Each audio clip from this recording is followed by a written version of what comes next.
Beware of the glass tree.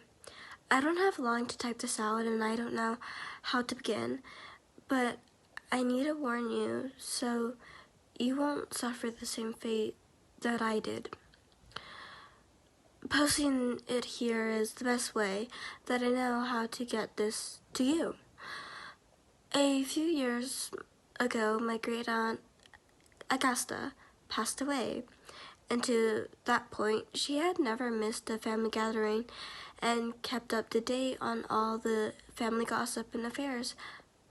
I guess she kept the will up to date as well, because there wasn't a single person in the will that didn't inherit something. I inherited the glass tree. And at first I was annoyed about it, but let's begin with the letter. Dear Margaret, I hope this letter finds you in good health. If not, then good health shall soon come to you. I leave you my glass tree that was gifted to me by my uncle by a fairy, which is why the craftsmanship is so high quality for its age, but also why you could not be greedy with it. Tell the tree your who's and watch your life blossom. I always believed in you and felt you had the worst luck. I hope the tree will help your dreams become a reality. Stay humble. Much love, Aunt Astedia. I looked at the tree and I was executed. It's beautiful and age-eloquated. The branches were shiny, copper color, adored, and shiny emerald-colored leaves, and along the base was jade-colored glass. On the bottom were words, behave of greed as you whisper your need, engraved into it. I placed it on my desk so I could have something to look at while I did my homework. At the time, I was staying with a few other girls in the shabby apartment, which should really have been commended, but we couldn't afford, and it was cheaper and less receptive than staying in a dorm on campus grounds. I didn't talk to the tree, not yet.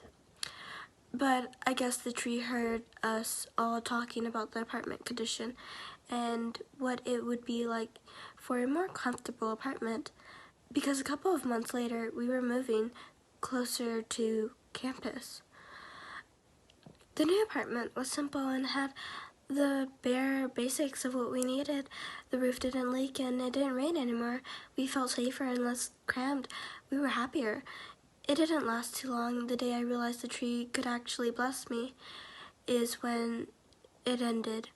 Not immediately, stuff like this takes time, but that was the beginning of the end. I hadn't yet begun talking to the tree, but I had my roommates and I took phone calls in my room, and the tree listened. Even though I wasn't talking to the tree directly, it still listened. Such a good tree. I hope you treat it better than I did. I was on my phone with my sister complaining about my ex Jeremy and his stalking habits. They were eccentric and becoming more frightening by the day. I wanted him gone so the fear would be gone. The next day he vanished. His to-go bag was in the passenger seat. The car was turned on, ready to start. Employees of the burger joint said that they saw him climbing into the car, but he never pulled out. The time stamped on the security footage was the same when I was complaining to my sister. I looked at the tree, acting all innocent, atop my desk, and a cold chill overtook me. My breath became shallow, and I began to feel numb. I threw a piece of cloth over the tree, then avoided my room for the next few days. I was in a panic, afraid of my bones, because the tree had magically made him into non-existent. The tree not felt evil. I feared what it may do if I complained about my boss or anyone else. This lasted for a couple of months until I uploaded some medium that I had no intentions of talking to ever again. Have you read or seen Death Note? She asked me. I shook my head. No. She went on, in the story, if you write down a name in the notebook, the person dies. They all die the same way, and within the same time after writing their name, unless you specifically write down how you want them to die, you couldn't get too specific. But if you wrote it like a cause of death, it would happen. And when you know what you said, sometimes I wondered if you had told the tree that you wanted Jeremy to be arrested or transferred away from you, it would have done that instead. Why do you think the tree would have behaved like this in Death Note? I said, I wanted Jeremy out of my life, and then he vanished. I didn't say I wanted Jeremy to disappear off the face of the earth, I shouted. And that's the Fae's work. They follow things to the letter, not to the spirit. You said the tree was made by the Fae. If you say, I want $1 million, you may have a yard full of lamban rather than a pocket full of money, she said. I don't remember how we agreed to test it. I just remember that I told her that I'd get back to her and let her know what happened. Obviously, I never did, because it worked. The greed began. I suddenly saw the tree as his memory wharf. I had big dreams to fulfill. I was no longer afraid of the tree, now that its methods were clear. Oh, how foolish I was to think that there was nothing to fear about my wonderful glass tree. I think the medium talked to someone else about the tree because a quote-unquote collector, end of quotes, for the quote-unquote Aquasumum Museum, end of quotes, came by asking about it only a couple of weeks later. Of course, I only told them where to stick it, and I think she wanted it for herself because I couldn't find it anywhere online. No amount of money on earth could equate to the tree's potential. I wish I had accepted their offer. Then I had the chance. Maybe it will show up at the quote-unquote collector's, end of quotes, house. I didn't go around killing people with the tree, and I couldn't affect anybody who was a celebrity. I think the attention on celebrities is what protects them. It's just that the tree refused because they're a celebrity.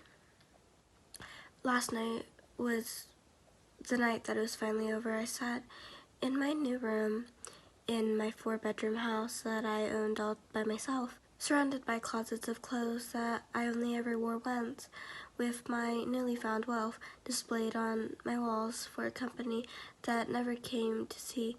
I was watching YouTube on my smart TV when I saw a large house in the background, one of the videos.